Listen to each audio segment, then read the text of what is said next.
Welcome to this explainer. You know that feeling, right? That deeply exhausting, heavy friction of just trying to force yourself to focus. You sit down at your desk to work or to study, or maybe you're just trying to eat a little healthier, and it literally feels like you're fighting a losing battle against your own brain. Now, we live in a culture that constantly tells us the answer is just to try harder. Find more willpower, dig deep, or maybe watch just one more highly energetic motivational video. But what if I told you that relying on your willpower is actually a fundamentally flawed strategy? What if the real reason you're struggling isn't a lack of discipline at all, but rather the silent, invisible forces surrounding you right this very second? Well, let's dive into this, because today we're exploring the incredibly liberating, scientifically backed reality of how our physical environments actually shape who we are. Because here's the honest truth. Motivation is totally overrated, and environment often matters so much more. I want to speak directly to the pain of procrastination for a second, because we all do it. We beat ourselves up when our internal motivation completely fails us. We think we're lazy. But behavioral science reveals that our internal drive is highly overrated when you compare it to the hidden, quiet power of our physical surroundings.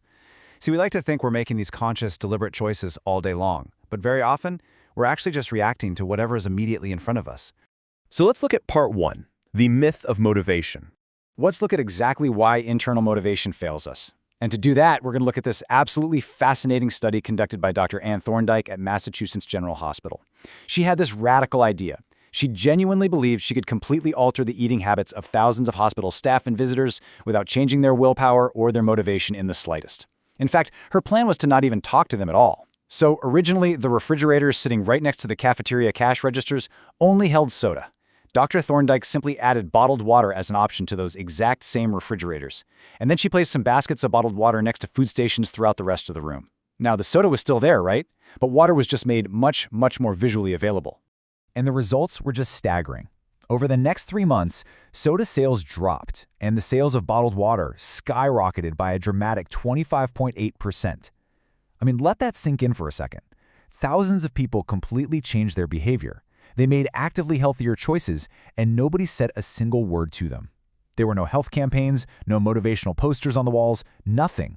This absolutely proves that human behavior naturally and effortlessly shifts when the environment changes. We often choose products not because of what they are, but simply because of where they are. Moving right along to part 2, the invisible hand of environment. Way back in 1936, the psychologist Kurt Lewin wrote out a very simple equation that logically completely dismantles the idea that our behavior is purely an internal choice. It goes like this: B equals F of P, E.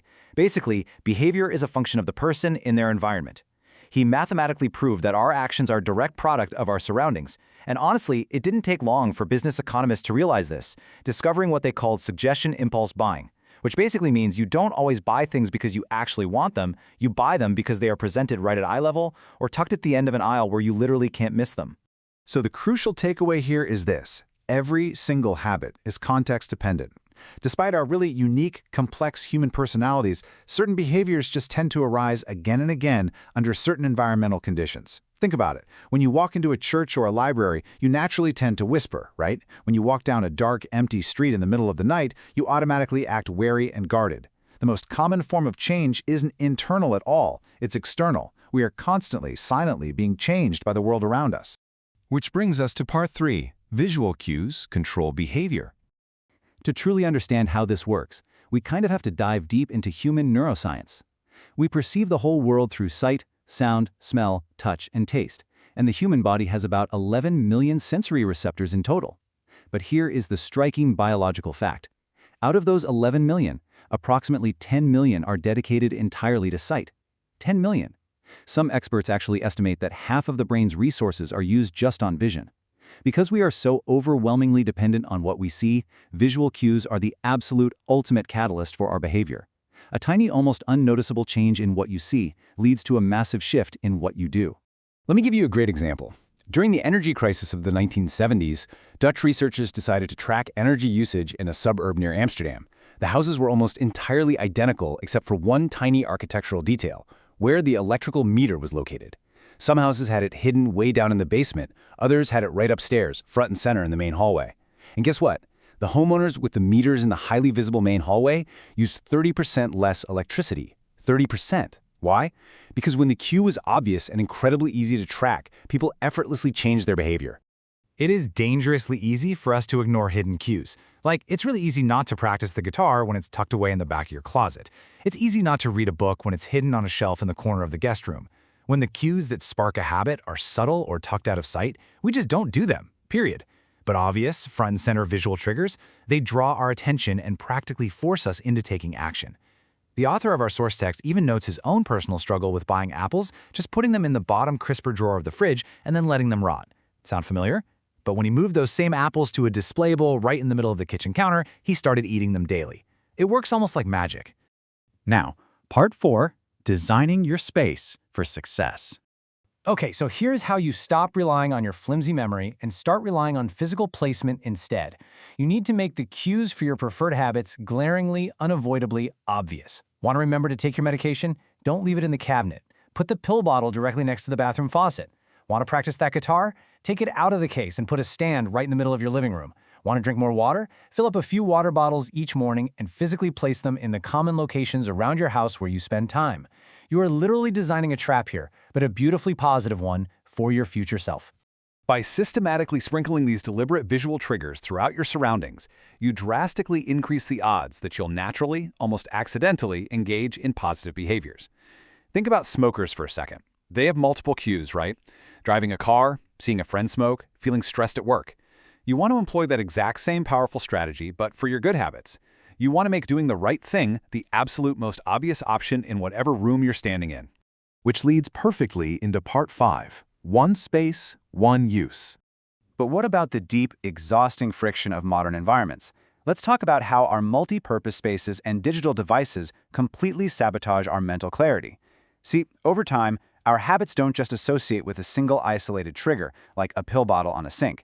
They become associated with the entire contextual atmosphere surrounding the behavior. The entire context becomes the cue. You might eat more at a restaurant not just because the food is good, but because of the dim lighting, the specific music playing, the friends laughing around you. Our brains actually map certain locations to certain specific routines. And to prove just how incredibly powerful this context mapping really is, scientists did this fascinating study with chronic insomniacs. They gave them one simple rule: get into bed only when you are genuinely tired. If they couldn't sleep, they literally had to get up and sit in a completely different room. And what happened? Over time, their brains learned that the bed meant sleep. That's it. Not browsing phones, not watching late-night TV, just sleep.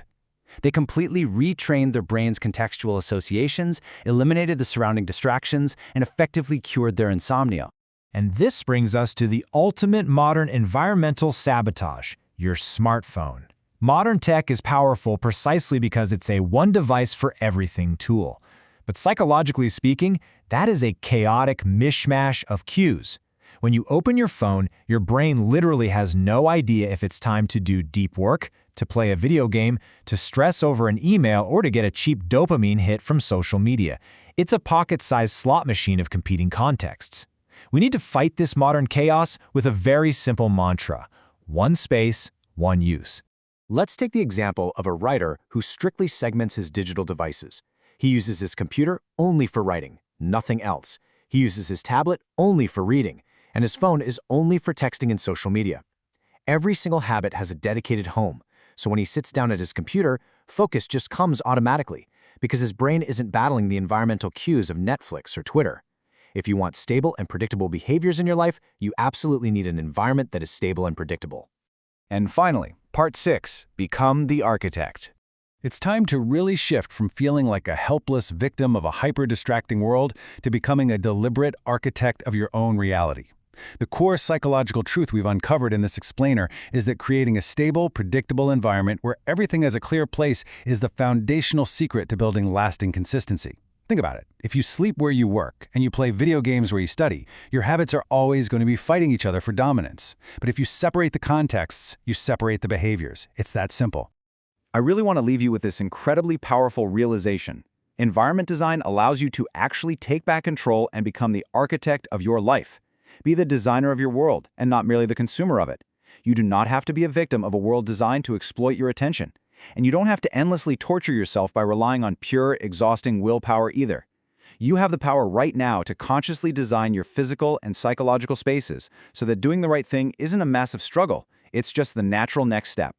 So I want to end this with a direct challenge for you. Look around the room you're sitting in right now. Really look at it. What is one habit you desperately want to build, or one major distraction you want to eliminate?